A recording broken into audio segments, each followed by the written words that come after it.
Right, guys, and welcome back to the Tackle Room. We are here with the Masters Feeder World Champion, Cy Fry. How we doing, mate?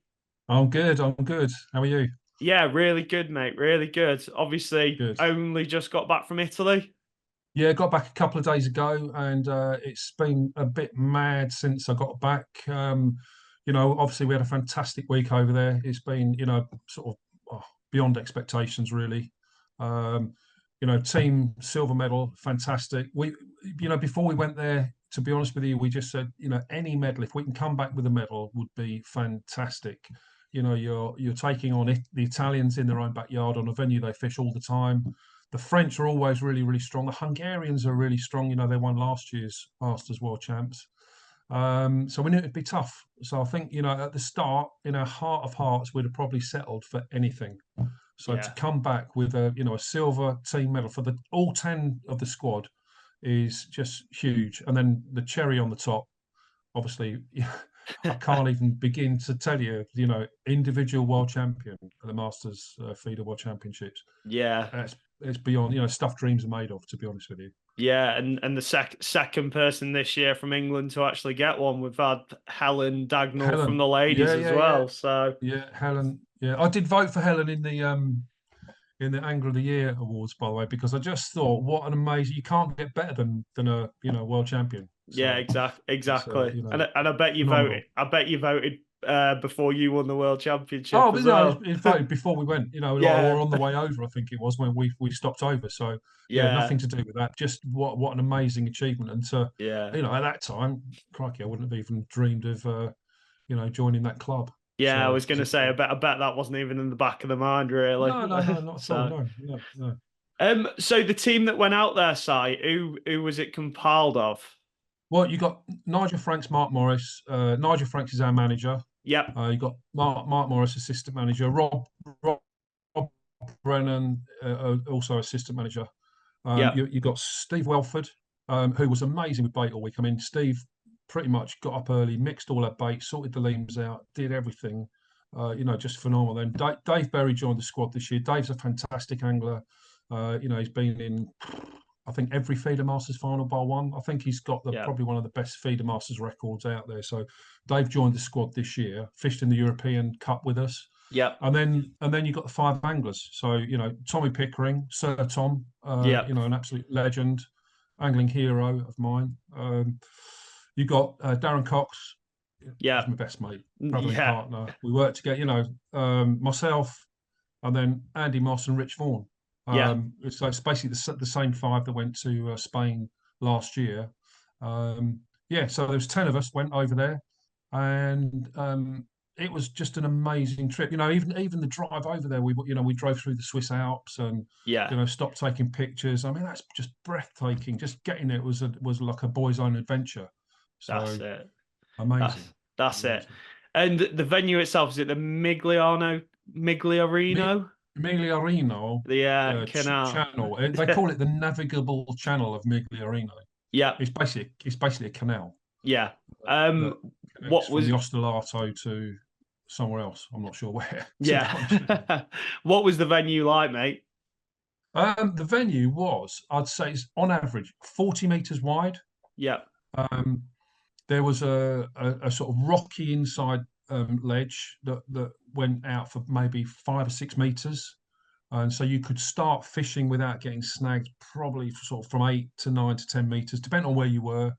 And then there was a sort of, deepish channel across to the far bank, which went out for around about 27, 28, 29 meters. yeah, And then it probably went up again quite sharply in different areas to a lot of the times there's far bank cover, but a lot of the times you've just got sort of bare bank yeah. beyond it, and brambles hanging over, and it's a fairly sort of, I don't know, uninspiring looking venue. I suppose it's like a bit like a fenland drain. It's just dead flat countryside everywhere. Very few features, just dead straight, a bit of canal. Yeah. Um, but stuff full of fish. I mean, bearing in mind they've just got into their winter, and I think before a couple of weeks before we went there were 15, 16, 17 kilos of skimmers coming out. Wow. And obviously we got there was frosts. It's down to 1 degree in the mornings. It was sort of 7 degrees. We're all wrapped up in hoodies and windproof fleeces and waterproofs.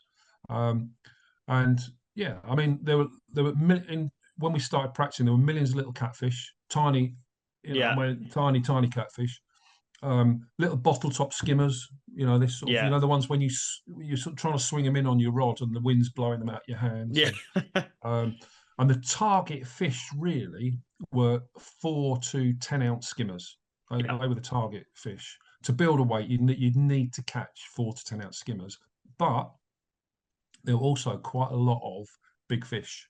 Yeah. Um, so there was some carp. Carp only big fish or carp only counted for 3 kilos. Wow. So whatever you caught, if you caught a 5 kilo carp, 3 kilos. Yeah. You catch a 3 kilo 100 carp, 3 kilos. A 2 kilo 900 carp, 2 kilos 900. Right. So, and there were some biggish catfish, although probably not to that kind of size. Yeah. So yeah, very interesting venue. Species that we don't fish for in the UK. The catfish side of it.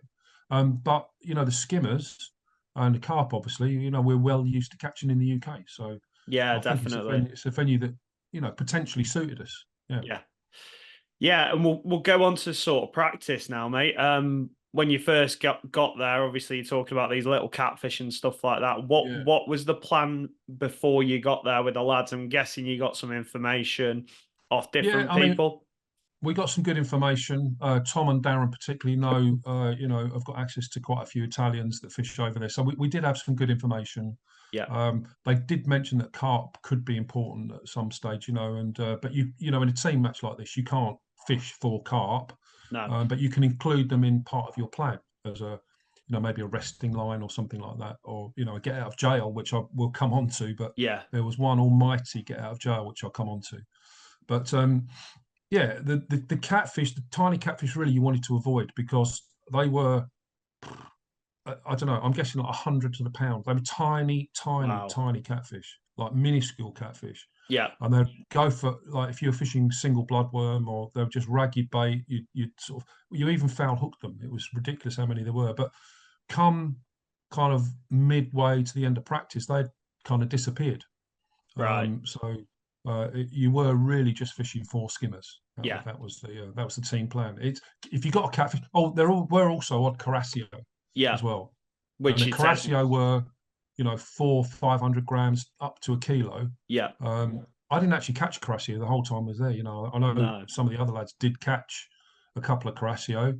I didn't catch any, but Yeah. yeah, it predominantly the whole attack was based around skimmers. Yeah. With carp as a get out of jail come resting option.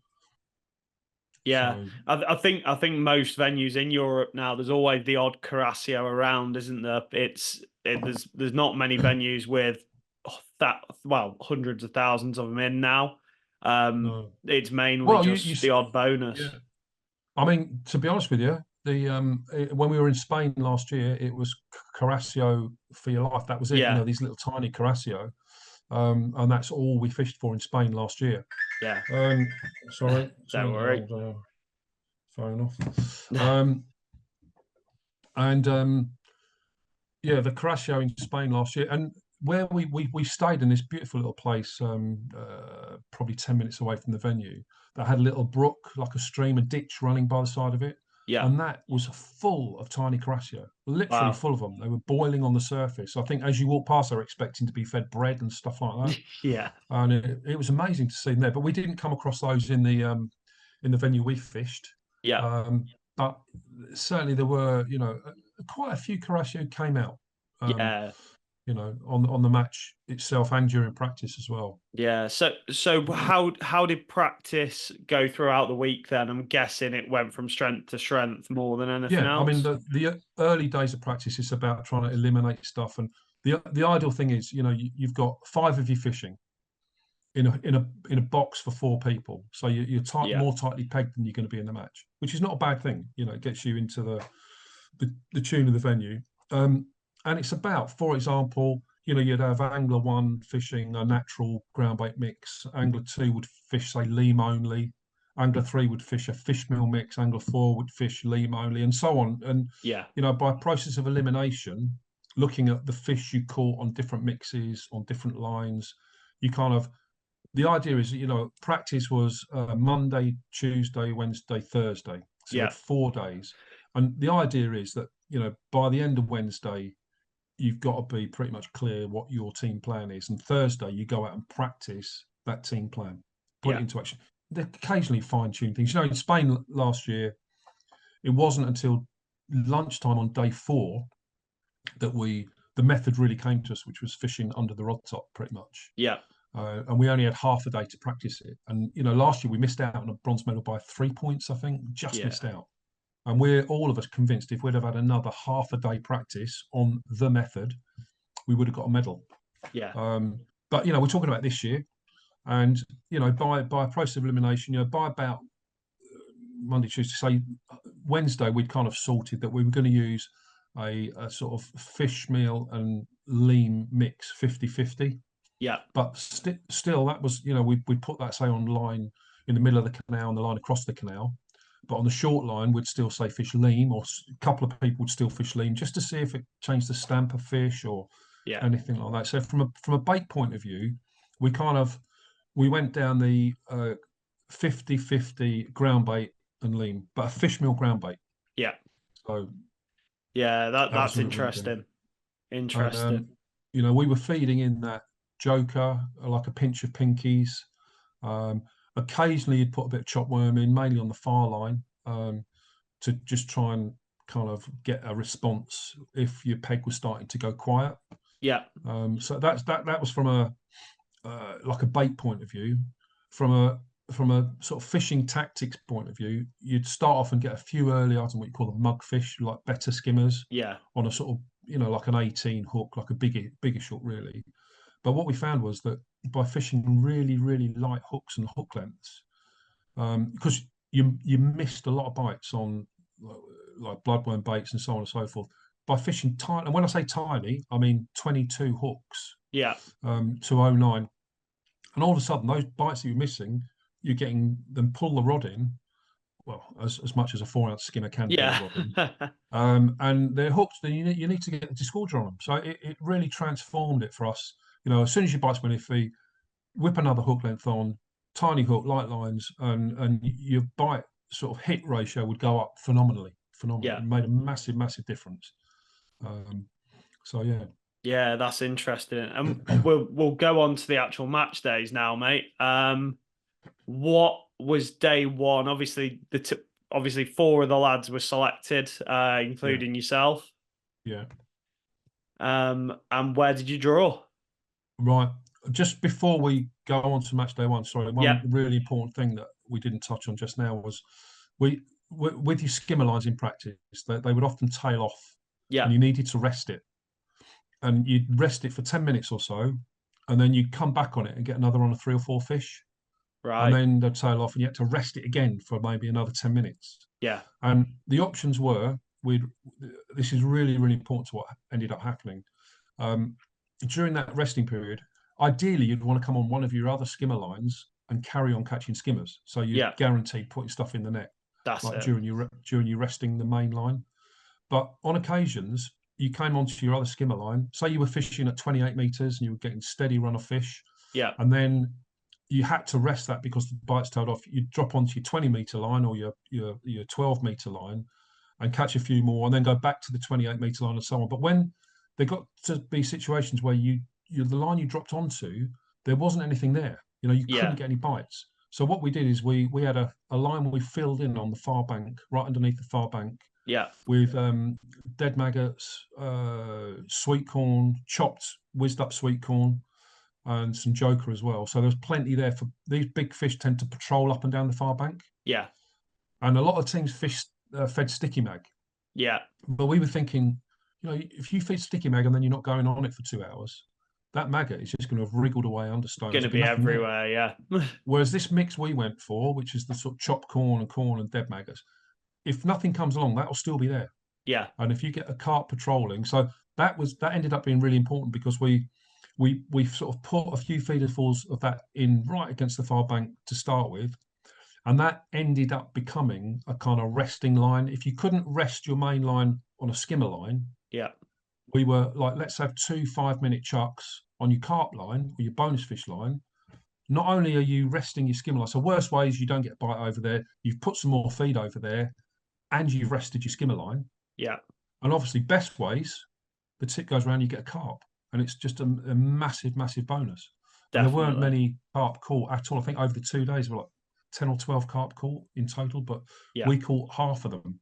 Our team Right. caught half of them. So, yeah, it ended up being a really important a kind of factor, that having that. And it was predominantly as a resting line. It wasn't, we weren't necessarily expecting we were going to catch carp on it, Yeah. but it was a really important resting line. Um, if you couldn't get a bite from a skimmer on your other resting line, well, why not have a chuck for a carp and rest your line at the same time? Yeah, So that's it. yeah. So day one, um, yeah, I drew a rocket ship peg, A1 end peg in the Nice. match. Lovely. Always good. So well, it gets better because A1 was the peg that I practiced on the last day of practice. So I Right. went I went from A1 one day to A1 the next day, Oh, which was amazing. And obviously, it's the sort of thing I'm thinking. Hopefully, you're going to guarantee good points from there, and potentially, it's a rocket ship peg. I mean, I had a really, really steady match. I caught 4.2 and a bit kilos of all skimmers. I had all yeah. skimmers. Didn't have any bonus fish at all. No big skimmer. Just as steady. The skimmers we'd caught in practice. Kind of 4 to 10 ounce fish. So I had 4.2 kilos, which was actually second. The German two to my right had 4.6 kilos. Yeah. He managed to catch some big fish. I think we caught the same number because they record all your fish in the World Yeah. Champs, Yeah. like how many fish you caught. And I think we had the same numbers, or he may have had a couple more, but he had some bigger skimmers, some sort of pound plus fish. But anyway, he won the section 4.6 kilos, and he drew that peg the following day as well. So he was on the same peg that he won the section off on day Wow. two. Jesus. Yeah, but so yeah, no, I had a really really steady day. Secondary section, which is a great result for the team. Yeah. I'll be honest, I was a little bit disappointed, to be honest with you. I know it sounds, second in your section in the World Championships, but being as I was on the MPEG and being as I practiced it the day before, I kind of was just a little bit Yeah. Just a disappointed with little that. bit. But it's still, secondary section. You Yeah. can't really grumble with that. And then the next section down, Tom was third, Yeah. so another cracking result. Andy Moss was on, I think, D3, which is the one I ended up on day two. Yeah. He was fifth. So we had, three good results really. So 5, 8, 10 points between the three of us. Yeah. But we'd heard Darren, my old mucker Darren Cox, Yeah. was in C section and was really, really struggling. With half an hour to go, he had 500 grams, and even if he caught some better skimmers, he would have only got another point. He was ninth down in section Yeah.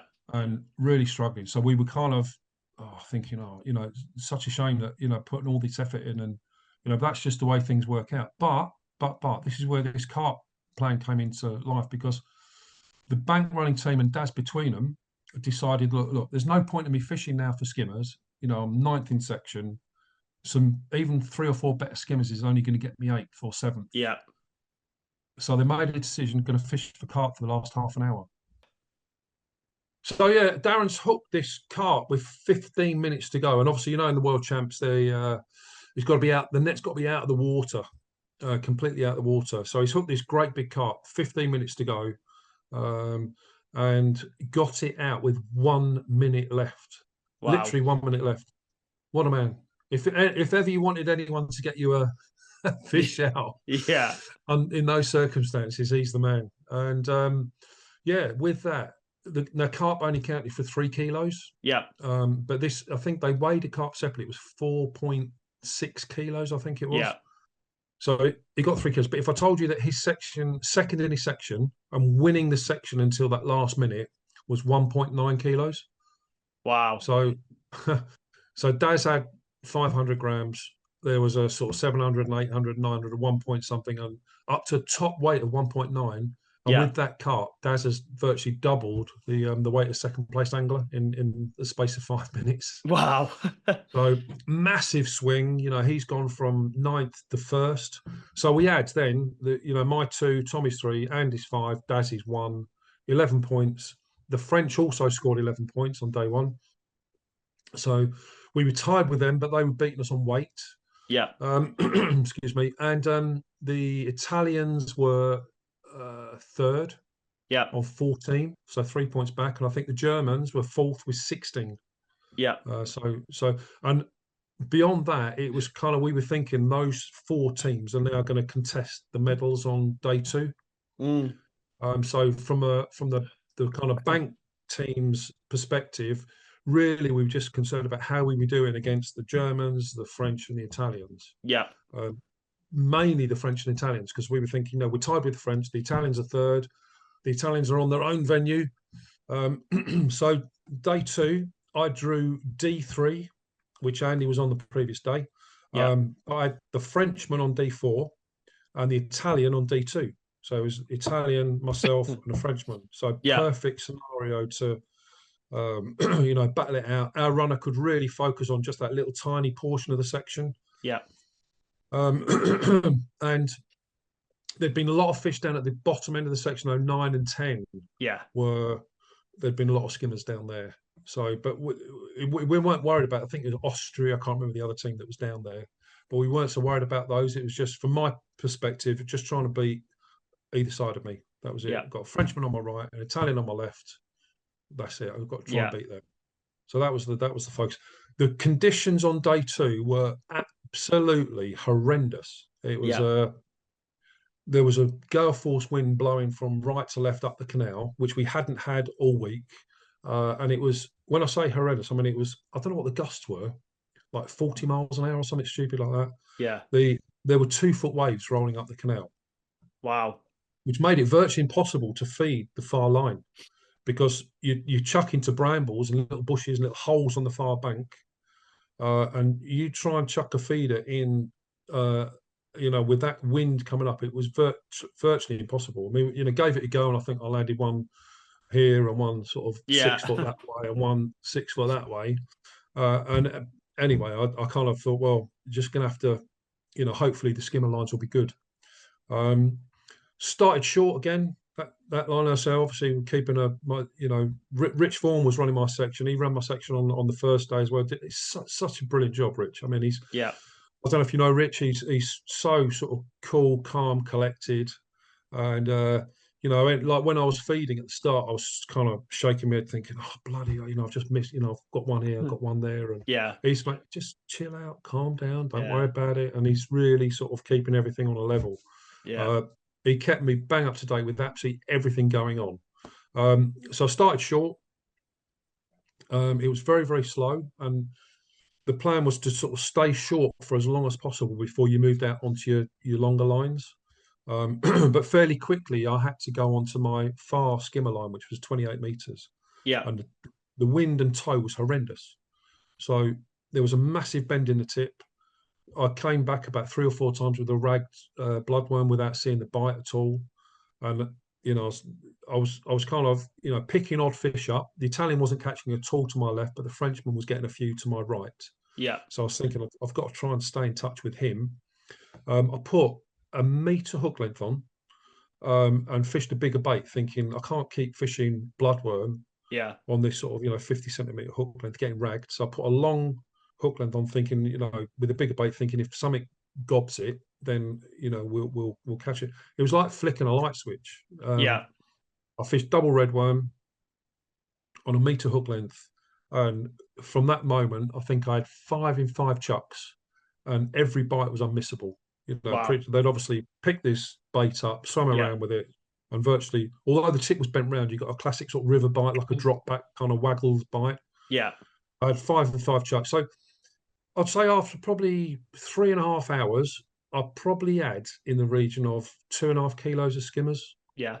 And Rich had me down as probably third or fourth in section. So 9 and 10, the Austrian, and I can't remember, it was on 9, were winning the section. Yeah. Like they were way, way ahead. They 9 and 10 were way ahead. But then he said it was couldn't tell the difference between me and the Frenchman on my right. So Yeah. we both had similar weights. I was third or fourth in section, and the Italian to my right was nowhere. I think he ended up last, actually, ended up 10th, the Yeah. Italian.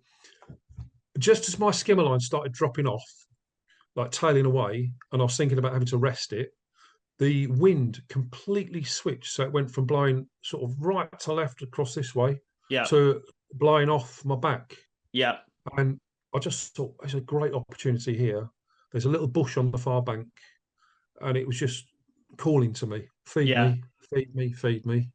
And so I put 5 big feederfuls of this sort of not chopworm,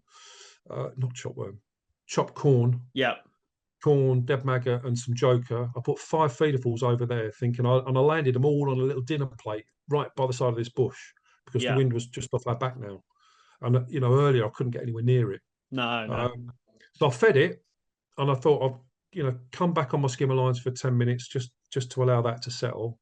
I think I had like 1, maybe 2 tiny little skimmers, but again, then I went a couple of minutes without a bite, and I thought, we'll have a go now. I'm just going to have a go. Yeah.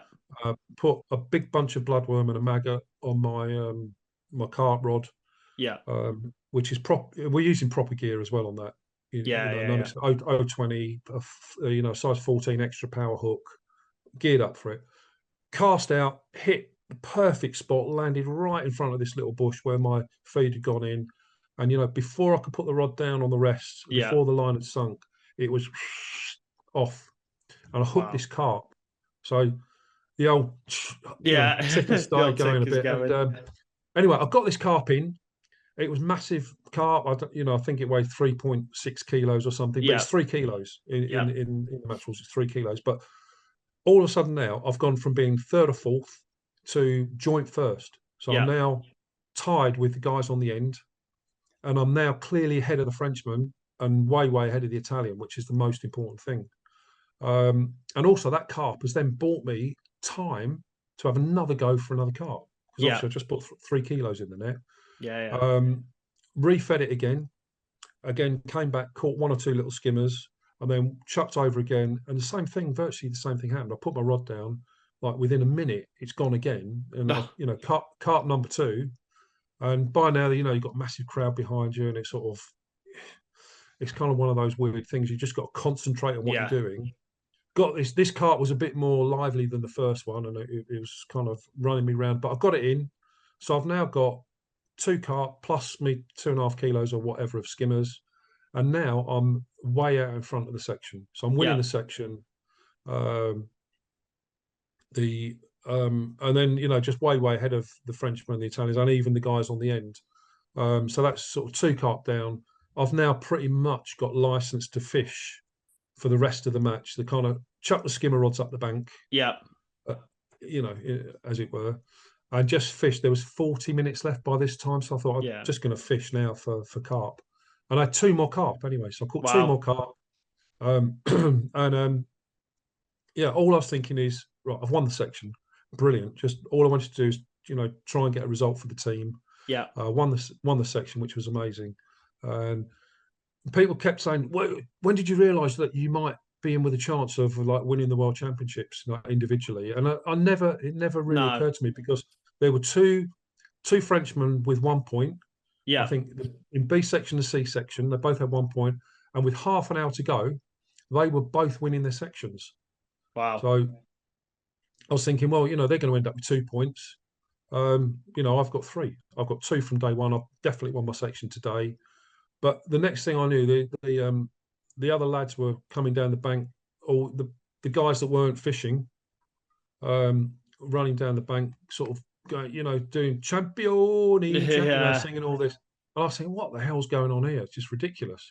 And it turns out that the Frenchman in B section, who was winning his section with half an hour to go, the Italian caught a big skimmer and overtook him, so Yeah. pushed him down to second. And in C section, someone caught a carp and pushed the Frenchman down to second as well. So Wow. there were 5 of us tied on 3 points. Yep. And obviously with the carp, I had 12.5 kilos on Yeah. that day. on the second day.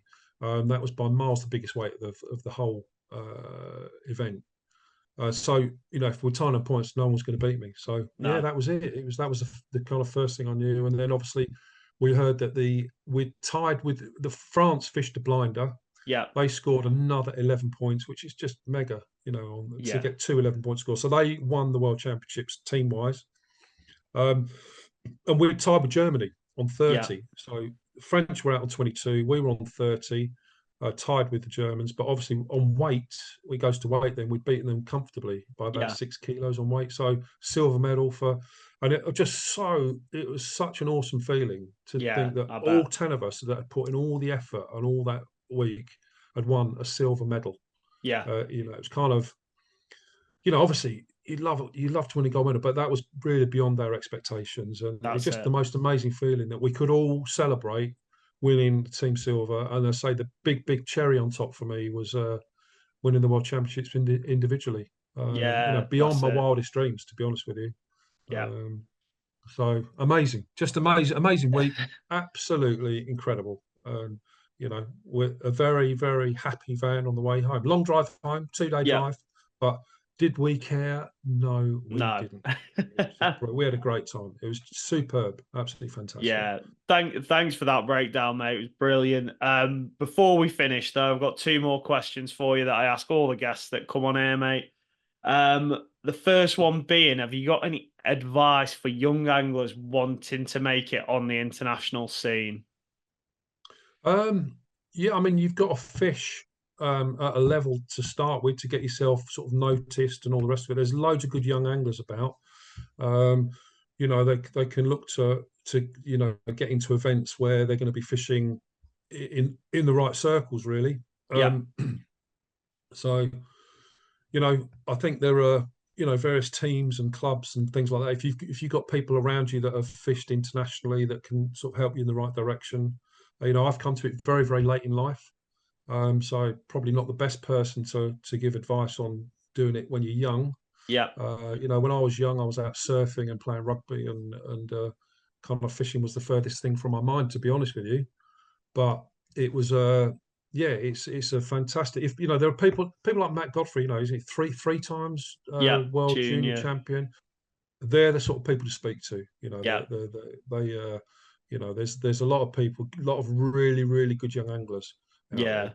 And obviously Matt and Frankie, that sort of era, Denty as well. They're running Yeah. the junior talent pathway now as well. So Exactly. I mean, get involved in that. That's the thing I would recommend highly. You know, they do a fantastic job with this junior talent pathway. If ever you're going to get spotted or identified, it's going to be from something like that. yeah, And you've got guys there like Matt and so on that have experienced it for themselves. I mean, Denty and Frankie, and they're still young guys themselves. yeah, Um, so they've got their whole kind of fishing life ahead of them. And they do great things for youngsters. They do great yeah. things for the young angling scene. So yeah, credit to them De- for doing that. Definitely. Second question, mate. Is there anything else you would like to win, either domestically or internationally? Um, I'd love. I don't know if he's being a bit greedy now, but I would love to win a team gold medal at the World Championships. Obviously, goes Yeah, without saying. And next year's event is in Hungary, yeah, and the Hungarians will be really difficult to beat, I'm sure. But we'll go over and give it our best shot. And for as long as I can, that's the kind of thing that I want to strive to do. that's it. Um, on an international stage, domestically, I mean, God, there's so much out there. I mean, Yeah, I've there been is really now. lucky. I've been, in the last few years, I've had an amazing sort of run. I've sort of won the Mave Match this, which is one of the big money ones a couple of years ago. Yeah, Get to fish for England in the World Championships. Um, I'd love to win feeder masters. That would be a big one for me, sort of being in the feeder scene. yeah, Um, Probably not going to be able to fish it next year at all, unfortunately, because it clashed. The feeder masters final clashes with our um, Masters World Championships in Hungary. yeah. So it's one of those. I mean, it is what it is. It's a fantastic event. Love to be a part of that, and I'm sure we'll be again in the future. That's it. So yeah, I'd say of the things out there, that'd probably be the one that I'd most like to win. Would be Yeah. the feeder masters. Yeah, that's great, and hopefully next year going to Hungary. it's the venue they use for the Walterline Masters, isn't it? I Yes, think Zeged rowing course. that's So we're it. going to have great info because you've got the Guru lads went over there and won it Yeah, recently. Amazing. I think they won win every day. Steve Ringer won every single day. yeah, They've got the most, we've got people like Adam Rooney that I speak to regularly anyway. We're going to have some great information for that, and that's it. something to really look forward to. Yeah, Really, really look forward to that. Yeah, that's it then, mate. Thanks for coming on the podcast. It's been brilliant, brilliant, mate. pleasure. And hopefully we'll see you again next year, whether it's with a Fantastic. team gold around your neck, mate. Yeah, that'd be awesome. That'd be awesome. But That's brilliant. Thanks, Si. lovely. Cheers, Alex. Thank you. Thanks, mate.